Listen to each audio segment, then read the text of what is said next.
Okay, Hunger Games fans, let's see how many of you are true diehard, know the movies and the books through and through. I'm gonna go through these one by one, these Easter eggs, these fine details, and comment below how many of them you knew. Let's see who can get a perfect 12 out of 12, shall we? The first one's pretty straightforward, that Katniss's first and last name both have, double meanings. Her first name is chosen after a plant which has arrow-like leaves and is edible, which comes in handy for a forager like her. Now, her last name, I didn't know this, is that it relates to a character from Far From the Mattadine Crowd, and meant to convey that both struggle with knowing their true hearts, which is so true because she goes back and forth on how she feels about Peeta and Gale, like, nonstop.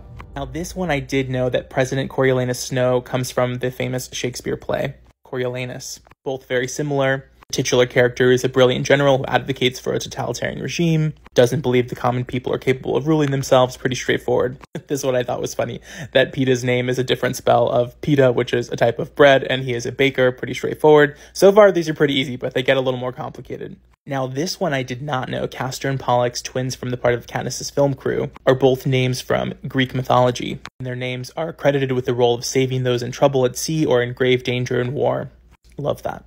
Now, this I never put together until now, but avox literally means without voice, because vox means voice in Latin. My school's motto was vox clemento in desertis, a voice crying out in the wilderness. So when I read this, I was like, oh my god, that makes so much sense. Avox without voice. This I thought was pretty interesting. The deadly nightlock berries are based on real berries. Did you know that? This one's pretty straightforward and is actually in the books, even though I don't think they say it in the movies. But the name panem comes from panem e circenses, which is the Latin phrase which means bread in circuses. Actually, come to think of it, maybe they do say that in the Mockingjay movie. I know for sure it's in the book. This is a little Easter egg I didn't notice, but as the stories progress, the bird is turning more towards full flight.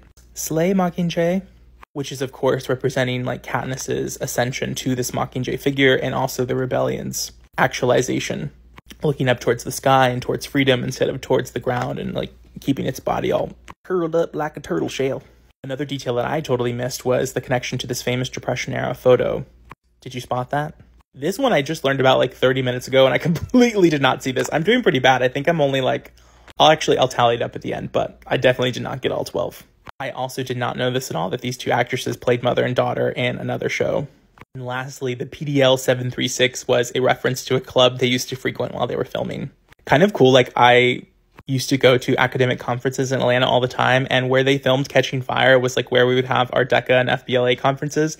So that like cool elevator, I used to go up that all the time, and I'm just like, oh my god. But lots of films filmed there because it's like there's tons of tax breaks in Atlanta, etc. Okay, how many of the 12 did you get? I think I only got 8. I thought I was a true diehard fan. I need to study these more.